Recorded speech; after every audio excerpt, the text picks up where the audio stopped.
ରାଜ୍ୟ ସମବାୟ ଓ ବୟନଶିଳ୍ପ ମନ୍ତ୍ରୀ ଶ୍ରୀଯୁକ୍ତ ପ୍ରଦୀପ ବଳ ସାମନ୍ତ ସୁକିନ୍ଦା ବ୍ଲକ କାର୍ଯ୍ୟାଳୟରେ ଅନୁଷ୍ଠିତ ମିଶନ ଶକ୍ତି କାର୍ଯ୍ୟକ୍ରମରେ ଯୋଗଦେଇ ସମସ୍ତ ପଞ୍ଚାୟତର ଏମ୍ବିକେମାନଙ୍କୁ ଲାପଟପ୍ ଏବଂ ଏସ୍ଏଚ୍ଜି ମହିଳା ସଂଘଗୁଡ଼ିକୁ ଲୋନ୍ ପ୍ରଦାନ କରିଛନ୍ତି। ସୂଚନା ଅନୁଯାୟୀ ଏହି କାର୍ଯ୍ୟକ୍ରମରେ ସୁକିନ୍ଦା ବ୍ଲକର 25 କୋଟି ପଞ୍ଚାୟତର ସମସ୍ତ ଏସ୍ଏଚ୍ଜିର ସଭ୍ୟ ସିଆର୍ପି ଏମ୍ବିକେ ଉପସ୍ଥିତ ରହିଥିଲେ। ମାନ୍ୟବର ମନ୍ତ୍ରୀ ମିଶନ ଶକ୍ତି ଏମ୍ବିକେଙ୍କୁ ଲାପଟପ୍ ସହିତ ମହିଳାମାନଙ୍କୁ 50,000ରୁ 1 ଲକ୍ଷ ପର୍ଯ୍ୟନ୍ତ ଋଣ ରାଜ୍ୟ ସରକାରଙ୍କ ତରଫରୁ ପ୍ରଦାନ କରିଥିଲେ। ସମବାୟ ମନ୍ତ୍ରୀ କହିଛନ୍ତି ଯେ ପୂର୍ବରୁ ବିଜେପି ସରକାର ଥିବା ସମୟରେ ପୂର୍ବତନ ପ୍ରଧାନମନ୍ତ୍ରୀ ଅଟଳ ବିହାରୀ ବାଜପେୟୀ ମହିଳାଙ୍କୁ ସଶକ୍ତିକରଣ କରିବା ଉଦ୍ଦେଶ୍ୟରେ 2002 ମସିହାରେ ମିଶନ ଶକ୍ତିଟିକୁ ଗଢ଼ିଥିଲେ। ଆଜି ସେହି ମିଶନ ଶକ୍ତି ମହିଳାମାନେ ସଶକ୍ତିକରଣ ହୋଇଛନ୍ତି।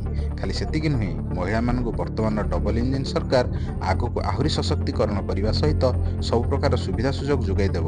ତା ସହିତ ମହିଳାମାନଙ୍କ ମୁହଁରେ ହସ ଫୁଟି ରହିବ ସେଥିପ୍ରତି ଧ୍ୟାନ ଦେବେ ଏବଂ ଡବଲ ଇଞ୍ଜିନ ସରକାର ଯୁବପିଢ଼ିମାନଙ୍କ ପାଇଁ ବିଭିନ୍ନ ସୁବିଧା ସୁଯୋଗ ଆଣିବାକୁ ଯାଉଛନ୍ତି ବୋଲି ଜଣାଇଛନ୍ତି। ରତ୍ନଗର୍ଭା ସୁକିନ୍ଦାକୁ ସୁଦୃଢ଼ ବିକଶିତ ସୁକିନ୍ଦାରେ ପରିଣତ କରିବା ପାଇଁ ମନ୍ତ୍ରୀ ସଂକଳ୍ପବଦ୍ଧ ବୋଲି ଦୃଢ଼ୋକ୍ତି ଦେଇଛନ୍ତି। ଆଜି ମିଶନ ମହାଶକ୍ତିର ସୁକିନ୍ଦା ବ୍ଲକ ସ୍ତରୀୟ ମହିଳାମାନଙ୍କୁ ଡକାଯାଇଥିଲା। ଏସ୍ଏଚ୍ଜି ଗ୍ରୁପ୍ ମାନଙ୍କୁ, ଏମ୍ବିକେ ମା ମାନଙ୍କୁ, ସିଆର୍ପି ମା ମାନଙ୍କୁ ସବୁ ଡକା ହେଇଥିଲା। ଏଟା ଗୋଟେ ସାମ୍ପୁଲ ଦିଆହେଲା, ପେଣ୍ଡାଲରେ ବଣ୍ଟା ହେଲା। ସମସ୍ତ ବାଟିଆ ବାଟି ସମୟ ନାହିଁ, ତେଣୁ କିଛି ଗ୍ରୁପକୁ ଦିଆହେଲା, ଆଉ ସବୁ ତାଙ୍କୁ ନେଇ ତାଙ୍କ ଘର ପାଖରେ ପହଞ୍ଚାଇ ଦିଆଯିବ। ଲ୍ୟାପଟପ୍ ଦିଆହେଲା, 1,00,000 ଟଙ୍କା ଋଣ ଦିଆହେଲା, 50,000 ଟଙ୍କା ଋଣ ମଧ୍ୟ ଦିଆଯାଇଛି। ମହିଳାମାନଙ୍କୁ ସଶକ୍ତିକରଣ କରିବା, ତ ସଶକ୍ତିକରଣ ହେଇଯାଇଛନ୍ତି। ଇଏ ମହିଳା ଏସ୍ଏଚ୍ଜି ଗ୍ରୁପ୍ ଆରମ୍ଭ କରିଥିଲେ ଅଟଳ ବିହାରୀ ବାଜପେୟୀ 2002ରେ ଯେତେବେଳେ କେନ୍ଦ୍ରରେ ଭାରତୀୟ ଜନତା ପାର୍ଟି ସରକାର ଥିଲା। ଦୀର୍ଘ 22 ବର୍ଷ ତଳେ ଇଏ ଆରମ୍ଭ ହେଇଥିଲା। ଆଜି ଏ ମହାଦ୍ରୁମରେ ପରିଣତ ହେଇଛି। ବର୍ତ୍ତମାନ ସେମାନେ ସଶକ୍ତିକରଣ ହେଇସାରିଛନ୍ତି। ତାଙ୍କୁ ଆହୁରି କରିବା ପାଇଁ, ଆହୁରି ଲୋକାଭିମୁଖୀ କରିବା, ଆହୁରି ଲୋକଙ୍କର ସେମାନେ କେମିତି ସେବା କରିବେ। ସେମାନେ ବି ବହୁତ ସେବା କରିଛନ୍ତି। କରୋନା ବେଳେ ଲୋକଙ୍କ ସେବା କରିଛନ୍ତି, ଅନ୍ୟାନ୍ୟ ବିପତ୍ତି ବେଳେ ଲୋକଙ୍କ ପାଖରେ ପହଞ୍ଚୁଛନ୍ତି। ବହୁତ ଜିନିଷ ମଧ୍ୟ ଋଣ ନେଇ ତିଆରି କରି ସେମାନେ ବଜାରରେ କମ୍ ଲାଭରେ ବିକୁଛନ୍ତି। ସେମାନେ ମଧ୍ୟ ଦୁଇ ପଇସା ଲାଭ ପାଇ ପରିବାର ଚଳାଉଛନ୍ତି। ତାଙ୍କୁ ଯେହେତୁ ବର୍ତ୍ତମାନ ରାଜ୍ୟରେ ବିଜେପି ସରକାର, କେନ୍ଦ୍ରରେ ବିଜେପି ସରକାର, ଡବଲ ଇଞ୍ଜିନ ସରକାର, ତାଙ୍କୁ ଆହୁରି ପ୍ରୋତ୍ସାହନ ଦିଆଯିବ। ଏବଂ ତା ସାଙ୍ଗେ ସାଙ୍ଗେ ଆମେ ତ ଖାଲି ତାଙ୍କୁ ସାହାଯ୍ୟ କରିବୁନି, ଯେହେତୁ ଆମେ ରାଜନୀତି କରୁଛୁ, ଆମର ମଧ୍ୟ ଭୋଟ ବ୍ୟାଙ୍କ ଭଳି ବଢ଼ିବ ତାଙ୍କ ମାଧ୍ୟମରେ, ତାକୁ ମଧ୍ୟ ଆମେ ଦେଖିବୁ। ଦେଖିବା ପରେ ତାଙ୍କୁ ସଶକ୍ତ କରିବା ସଙ୍ଗେ ସେ ଖାଲି ଯେ ମହିଳାମାନେ କରାଯିବ ତାହା ନୁହଁ, ବା ଯୁବଶକ୍ତି କରାଯିବ, ପୁରୁଷମାନଙ୍କୁ କରାଯିବ, ସବୁ ପ୍ରକାର ବିକାଶ କରାଯିବ। ଗମନାଗମନ ହଉ, ପାଣି ଜଳସେଚନ ହଉ, ପିଇବା ପାଣି ହଉ, ସ୍ୱାସ୍ଥ୍ୟ ହଉ, ଶିକ୍ଷା ହଉ, ଯେକୌଣସି ଅସୁବିଧା ଅଛି ଓଡ଼ିଶାକୁ ଏକ ବିକଶିତ ରାଜ୍ୟରେ ପରିଣତ କରାଯିବ। ଏକ ଅଗ୍ରଣୀ ରାଜ୍ୟ ଭାବରେ ଇଏ 2029 ବି ଆପଣମାନେ ଦେଖିବେ। 2036 ମସିହାରେ ଇଏ ବିକଶିତ ରାଜ୍ୟ ହେବ।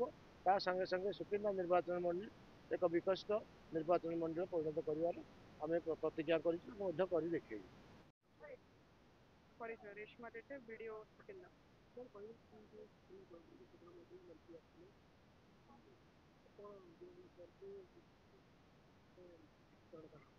ଅନରେବଲ ଏମ୍ଏଲ୍ଏ ଆଣ୍ଡ ମିନିଷ୍ଟର ଆସିଥିଲେ ଆମର ବ୍ଲକ ସୁକିନ୍ଦାକୁ। ଆମର ଯେତିକି ମିଶନ ଶକ୍ତିର ଥିଲା କି ଆମର ଇନସେଣ୍ଟିଭ ଆଲାଉନ୍ସ ଆମର ଯେତିକି ଏମ୍ବିକେ ମାନଙ୍କୁ ଅଛି, ତାଙ୍କୁ ପ୍ରତି ଏମ୍ବିକେକୁ ଆମର ଯେଉଁ ଆମର କମ୍ୟୁନିଟି ସପୋର୍ଟ ଷ୍ଟାଫ୍କୁ ସପୋର୍ଟ କରିବା ପାଇଁକି 50,000 ଟଙ୍କା ଲସି ଦିଆଯାଇଥିଲା ଫର୍ ଲ୍ୟାପଟପ୍, ଯେଉଁଟାକି ଲସି ଆଜି ଅନରେବଲ ମିନିଷ୍ଟର ତାଙ୍କ ହାତରେ ଲସି ଡିଷ୍ଟ୍ରିବ୍ୟୁସନ୍ କଲେ। ଆଉ ଆମର ଯେଉଁଟା ଇଣ୍ଟରେଷ୍ଟ ଫ୍ରି ଲୋନ୍ ଗୁଡ଼ା ଯେଉଁ ରହୁଛି ଲସି, ଯେଉଁଟାକି ଏବେ ବଢ଼ିକି 10 ଲକ୍ଷ ହେଇଯାଇଛି, ତାକୁ ମଧ୍ୟ ଲସି ଆମର ଅନରେବଲ ମିନିଷ୍ଟର ଡିଷ୍ଟ୍ରିବ୍ୟୁଟ୍ କରିଲେ। ଲସି ଆମର ଯେଉଁଟା ଆମର ପ୍ରୋଗ୍ରାମଟା ଲସି ଭଲ ଭାବରେ ହେଲା ଆଉ ସକ୍ସେସଫୁଲ୍ ହେଲା। ଆମର 600+ ଲସି ଲୋକ ଆମର ସିଆର୍ପି ଏମ୍ବିକେ ଗ୍ୟାଦରିଂ ହେଇଥିଲେ ଆଉ ସକ୍ସେସଫୁଲ୍ ହେଲା।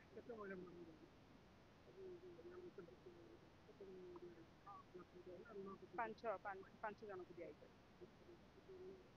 ବିଏଲ୍ଏଫ୍ ତରଫରୁ ଆମକୁ ଯେଉଁ ଲ୍ୟାପଟପ୍ ପ୍ରଦାନ କରିଛନ୍ତି, ସେଥିପାଇଁ ଧନ୍ୟବାଦ।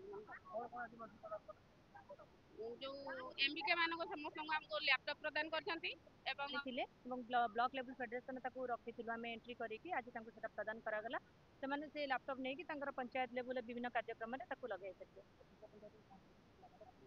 ହଁ, 25ଟା ପଞ୍ଚାୟତରୁ 2ଟା ପଞ୍ଚାୟତରେ, ଯେହେତୁ ଗୋଟେ ପଞ୍ଚାୟତରେ ଏମ୍ବିକେ ନାହାନ୍ତି, ସସ୍ପେଣ୍ଡ ବହିଷ୍କାର ହେଇଯାଇଛନ୍ତି, ଆଉ ଗୋଟେ ପଞ୍ଚାୟତରେ ଏମ୍ବିକେଙ୍କ ଡେଥ୍ ହେଇଯାଇଛି, ତ 23ଟା ପଞ୍ଚାୟତର ଆମର ଲ୍ୟାପଟପ୍ ପ୍ରଦାନ କରାଯାଇଛି।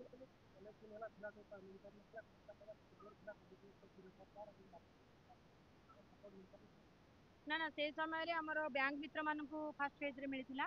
ଯେଉଁ ବିଭିନ୍ନ ମହାସଂଘ ଅଧୀନରେ ଯେଉଁ ବ୍ୟାଙ୍କ ମିତ୍ରମାନେ କାମ କରୁଥିଲେ, ସେମିତି ଆମ ସୁକିନ୍ଦା